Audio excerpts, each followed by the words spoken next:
I tried to throw something together here quickly.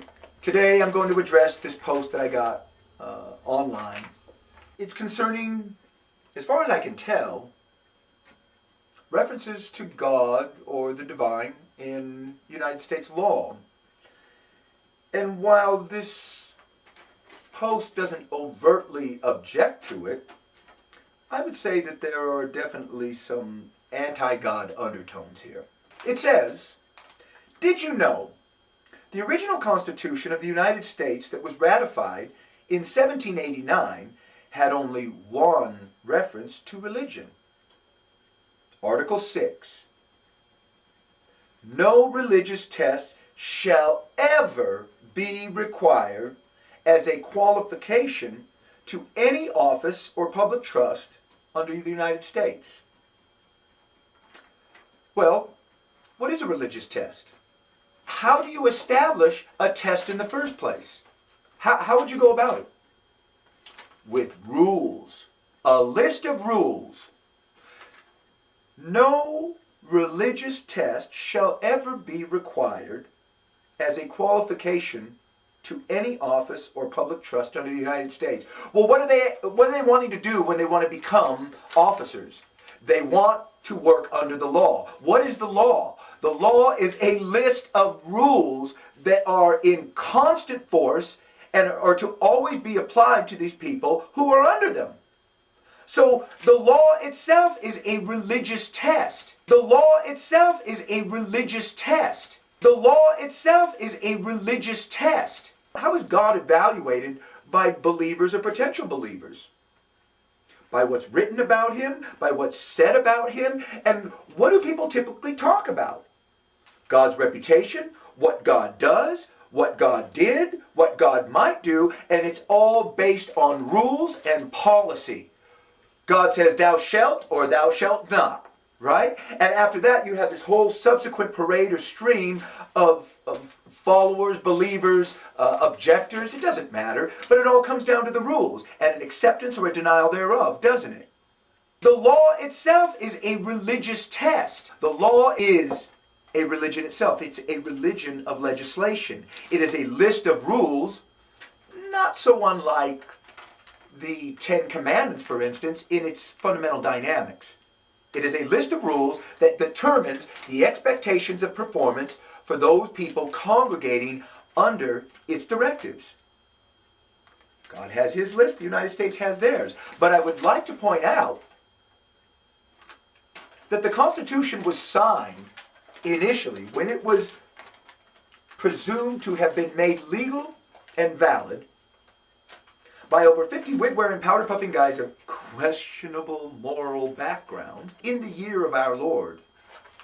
What was that, 1789, I think? Yeah, 1789.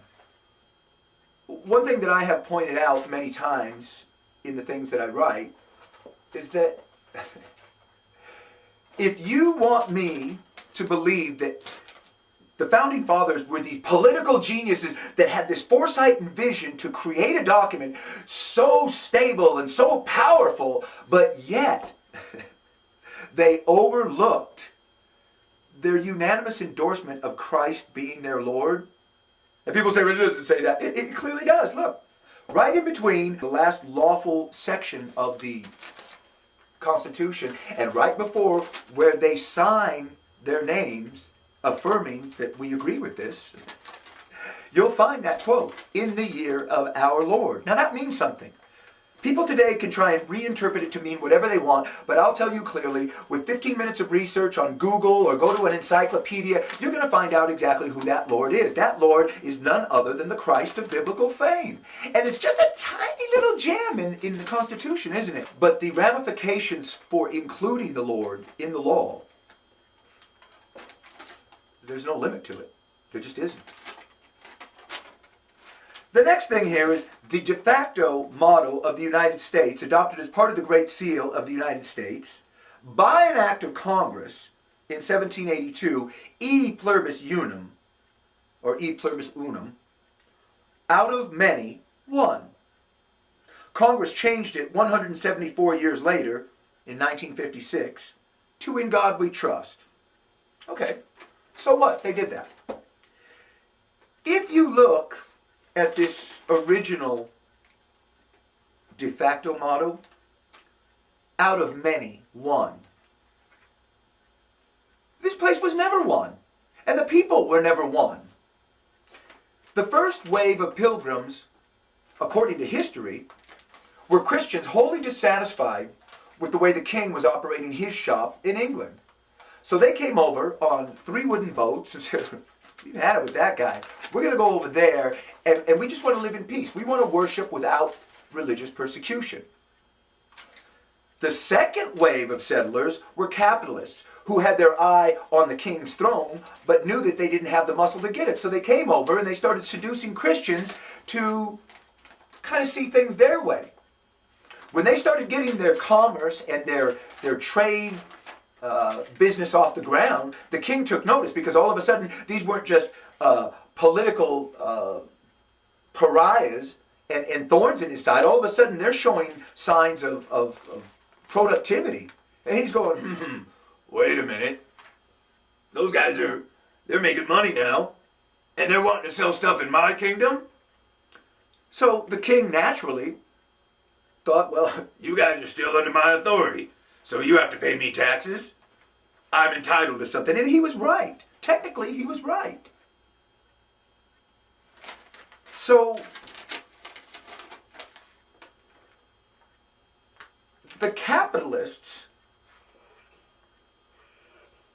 caused the Christians to take up arms against this king. And out of the many, there was one army. And the whole thing was sold on the idea that we would all be equal. But it's very clear that from day 2, nobody was equal. Okay? You had your ruling elite. You had the Congress. You had the political heads of state. And while they pontificated from their political pulpits, equality for all, and we'll protect all of the various Christian sects from each other. We'll not allow the Catholics to determine what the Lutherans can do, and the Lutherans will not be allowed to determine what the Baptists or the Calvinists will do. We will protect you from a church ruling state. And that's all they became. Now look at them. They're passing these laws. What is it? The 501c, faith-based. What do they call that? A faith-based non-profit organization. Okay, so you've got more many's now out of this one nation than you've ever gotten one nation out of the many. Okay, let's go on to the next one. The original Pledge of Allegiance was written in 1892 by Baptist minister Francis Bellamy, who did not include the words "under God." Those were added by Congress 62 years later in 1954. Well, what does it matter? When they added it or when they didn't, they added it. Congress felt that it was appropriate then. Are they suggesting that this is wrong? And if it's wrong, on what basis? What basis is it wrong? Okay, the U.S. didn't issue paper currency until 1861, and "In God We Trust" didn't appear on it for 96 years. So what? The United States didn't exist, if you look at the biblical history, for 5, almost 6,000 years. There is a record of God's existence. Whether you accept it or not as being true, that isn't nearly as relevant, in my opinion, as to the idea that we do accept that the United States is true. We know that we have a Bible. We know that there is a religious history. There are some people that are absolutely adamant that God is not real. It's a bunch of hooey. And they're entitled to their opinion.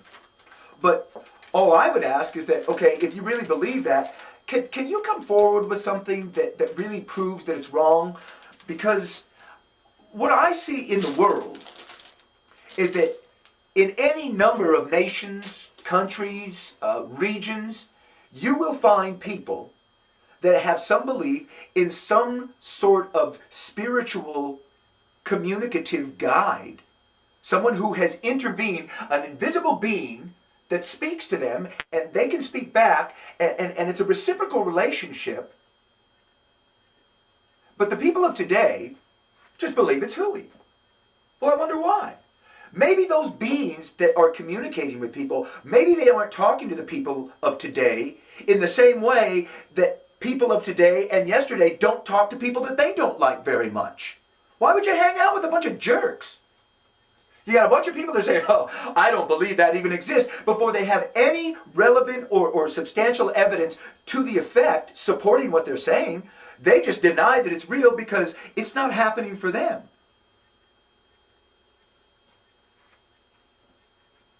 Anyway, just after the Red Scare in the 1950s, Congress changed the Pledge of Allegiance and our nation's motto over fear of communism to include "In God We Trust." I guess that's what they're trying to say here. Out of fear of communism. Well, okay. Why would Congress think that including God in this Pledge of Allegiance would somehow help the nation? Well, okay, I'm not an unreasonable man. I would say that strictly from a human nature perspective, if somebody sized up the numbers and looked at the demographics, they might say, you know, we're going to get far more support if we include God a little bit more. If we show that we're really about God here, we can get the support of Christians who are very faithful and very passionate about what they believe in. Now, in truth, I would say that a lot of Christians and a lot of people of faith kind of have some very powerful but yet blind beliefs in whatever it is that they hold as true. Regardless of whether it's right or wrong, these people who are pulling the strings and pushing the buttons for political machines, they know those people can be used to support or reject certain policies with a great deal of voting power. So they play these people, there's no question about it. But the fact of the matter is, even if God was a bunch of hooey, it's still good enough, it's still important and relevant enough to use as a prop when attempting to gain support through the masses at large. So even if it's hooey, it's still pretty powerful, if you think about it, right? Even as a prop, it's powerful. And it's the most powerful tool in their deck. So that says something about God, even as a fraud. If frauds are using him, then he's still the most powerful point of fraud there is. That's saying something. Think about it. Okay? And then finally, in a time when fear is traded like a commodity, and the word socialism is being used to create the same fear as the old word communism, let's remember that our country was not founded on fear. No, our nation was founded out of hope for a better world where all people were equal and that we were one from the many. Okay, yeah, on paper that's what it was. But even the guys that drafted the paper already had black slaves right here in the motherland. Come on, man. You know, this all sounds very pretty. Okay, but there are some realities about this. Even this is deceptive here. You know, and you've got people who are playing both sides of the fence, and I don't like it either way. I don't like it when people like the moral majority step forward and try and take advantage of fear or misunderstanding any more than I like it when political zealots do it. So I attempt to be as straight and direct as possible, and I try to get as familiar as I possibly can with both philosophies of each opposing camp. And I'll take a look at it. There's always going to be some merit in some way to each one. But I find a lot of flaws and unacceptable characteristics to each one as well. And I don't like it. I don't like it at all. Let's not let fear change our nation's great tradition and direction again.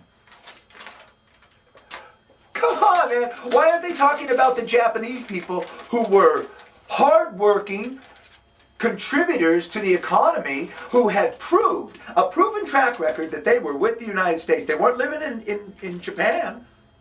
What about these people that were put in internment camps? What about all the Indians that were slaughtered? And you know, if you look at the Declaration of Independence, they're talking about the Indians being savages. Savages, they called them. And so systematically, they were exterminated. And I'll bet you will find a great deal of historical evidence that says, oh my God, these savages on our frontiers and our borders, they're all in a tizzy and we've got to do something about it. So they send out the cavalry and wipe them out after, you know, somebody's baby is injured or some woman is, oh, the Indians looked at me with their eyebrows raised to the feathers and I feared for my life. Da, da, da, da, and then they go out and they take care of the problem, right? It's bullshit. I have something to say about the old communism scare. A lot of people talk about communism today, and they say, well, you know, why communism doesn't work. You know why it didn't work then, and that's when it didn't work. Communism did not work, not because it doesn't work. It didn't work because the heads of the communist nations were capitalists and they were bleeding their countries dry. And that's a fact. Those guys at the top were all rich and living it up. Woohoo! While the people were standing in bread lines. If you guys think that this is a little scattered or I'm not being clear, write me. Send me a video response. Do whatever you want. As much interaction as I can get going on this thing, I welcome it. Please, participate. I could use all the help I can get right now. And I think that this nation and this world can use a little help too. It's very clear that things are going on here that shouldn't be going on. So with the technology, I'm doing my best to kind of try and step up to the plate and contribute. And this is how I'm doing it. So forgive me if I seem a little scattered or if I'm disorganized sometimes. I'm working alone. When I get a team behind me, and I get a receptionist, and a personal assistant, and somebody who can write copy, and somebody who can run the cameras, and somebody who can do all this, when I'm not doing everything all myself, and trying to take care of my dog, and trying to go to school, and trying to break even in the economy myself, maybe I'll have a slicker show.